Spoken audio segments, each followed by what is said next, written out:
হিমন্ত বিশ্বক চকু আঙুলি একদম চকু দেখুৱাই ৰঙা চকু দেখুৱাই খাট দাঙি কৈছিল যে আপুনি অসমৰ ৰজা নহয়, আপুনি যি মন যায় তাকে কৰিব নোৱাৰে বিধানসভাত। আপুনি অসমত গৃহমন্ত্ৰী হৈ সাম্প্ৰদায়িক সংঘাত কৰিব, সাম্প্ৰদায়িক সংঘৰ্ষ লগাব, এইটো আমি মানি নলওঁ।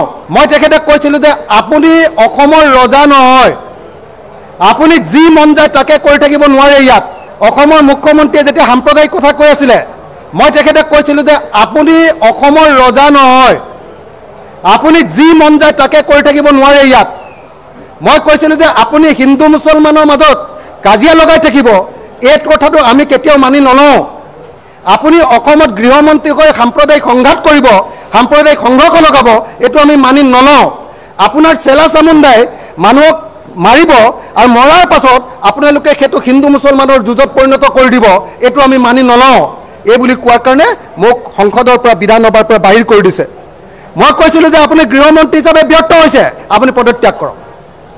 আপুনি গৃহমন্ত্ৰী হিচাপে নিজৰ গৃহযুদ্ধ লগাব খুজিছে, আমাৰ নিজৰ মানুহৰ ভিতৰতে যুদ্ধ লগাব খুজিছে। আপুনি ষড়যন্ত্ৰকাৰী, আপুনি সংবিধান ভংগকাৰী, আপোনাক গ্ৰেপ্তাৰ কৰিব লাগে, আপুনি পদত্যাগ কৰক। এই প্ৰশ্ন মই বিধানসভাত উত্থাপন কৰিছিলোঁ আৰু উত্থাপন কৰাৰ কাৰণে মোক বাহিৰ কৰি দিছে।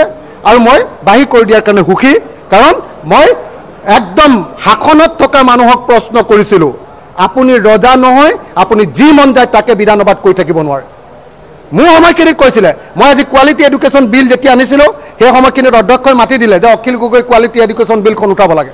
মই উঠাবৰ কাৰণে উঠিছোঁ, উঠাৰ লগে লগে মোক কি কয় হিমন্ত বিশ্ব শৰ্মাই একদম পৃথিৱীৰ সাম্প্ৰদায়িক কথা কৈ আছে, আৰু চব মিছা মিছা কথা, চব অসত্য কথা, চব 2 নম্বৰী কথা, হিন্দু মুছলমানৰ মাজত কাজিয়া লগোৱাৰ কথা, আৰু অসত্য তথ্যৰ ভিত্তিত কৰিছে এইটো।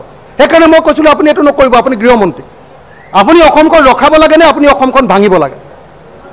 আপুনি ৰজা কিন্তু নহয়। মই কৈছিলোঁ হিমন্ত বিশ্বক চকু আঙুলি একদম চকু দেখুৱাই ৰঙা চকু দেখুৱাই খাট দাঙি কৈছিলোঁ যে আপুনি অসমৰ ৰজা নহয়, আপুনি যি মন যায় তাকে কৰিব নোৱাৰে। হিমন্ত বিশ্বক চকু আঙুলি একদম চকু দেখুৱাই ৰঙা চকু দেখুৱাই খাট দাঙি কৈছিলোঁ যে আপুনি অসমৰ ৰজা নহয়, আপুনি যি মন যায় তাকে কৰিব নোৱাৰে বিধানসভাত।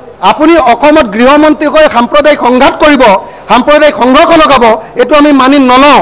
মই তেখেতক কৈছিলোঁ যে আপুনি অসমৰ ৰজা নহয়, আপুনি যি মন যায় তাকে কৰি থাকিব নোৱাৰে। ইয়াত অসমৰ মুখ্যমন্ত্ৰীয়ে যেতিয়া সাম্প্ৰদায়িক কথা কৈ আছিলে, মই তেখেতক কৈছিলোঁ যে আপুনি অসমৰ ৰজা নহয়, আপুনি যি মন যায় তাকে কৰি থাকিব নোৱাৰে। ইয়াত মই কৈছিলোঁ যে আপুনি হিন্দু মুছলমানৰ মাজত কাজিয়া লগাই থাকিব, এই কথাটো আমি কেতিয়াও মানি নলওঁ। আপুনি অসমত গৃহমন্ত্ৰী হৈ সাম্প্ৰদায়িক সংঘাত কৰিব, সাম্প্ৰদায়িক সংঘৰ্ষ লগাব, এইটো আমি মানি নলওঁ।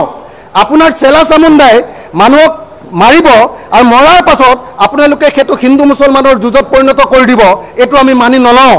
এই বুলি কোৱাৰ কাৰণে মোক সংসদৰ পৰা বিধানসভাৰ পৰা বাহিৰ কৰি দিছে। মই কৈছিলোঁ যে আপুনি গৃহমন্ত্ৰী হিচাপে ব্যৰ্থ হৈছে, আপুনি পদত্যাগ কৰক। আপুনি গৃহমন্ত্ৰী হিচাপে নিজৰ গৃহযুদ্ধ লগাব খুজিছে, আমাৰ নিজৰ মানুহৰ ভিতৰতে যুদ্ধ লগাব খুজিছে, আপুনি ষড়যন্ত্ৰকাৰী, আপুনি সংবিধান ভংগকাৰী, আপোনাক গ্ৰেপ্তাৰ কৰিব লাগে, আপুনি পদত্যাগ কৰক। এই প্ৰশ্ন মই বিধানসভাত উত্থাপন কৰিছিলোঁ আৰু উত্থাপন কৰাৰ কাৰণে মোক বাহিৰ কৰি দিছে।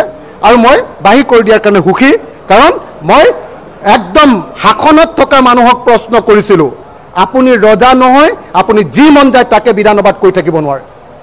মোৰ সময়খিনিত কৈছিলে, মই আজি কোৱালিটি এডুকেশ্যন বিল যেতিয়া আনিছিলোঁ, সেই সময়খিনিত অধ্যক্ষই মাতি দিলে যে অখিল গগৈ কোৱালিটি এডুকেশ্যন বিলখন উঠাব লাগে।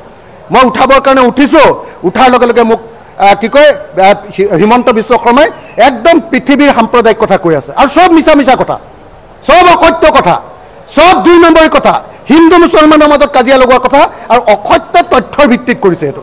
সেইকাৰণে মই কৈছিলোঁ আপুনি এইটো নকৰিব, আপুনি গৃহমন্ত্ৰী, আপুনি অসমখন ৰখাব লাগে নে আপুনি অসমখন ভাঙিব লাগে? আপুনি ৰজা কিন্তু নহয়। মই কৈছিলোঁ হিমন্ত বিশ্বক চকু আঙুলি একদম চকু দেখুৱাই ৰঙা চকু দেখুৱাই খাট দাঙি কৈছিলোঁ যে আপুনি অসমৰ ৰজা নহয়, আপুনি যি মন যায় তাকে কৰিব নোৱাৰে।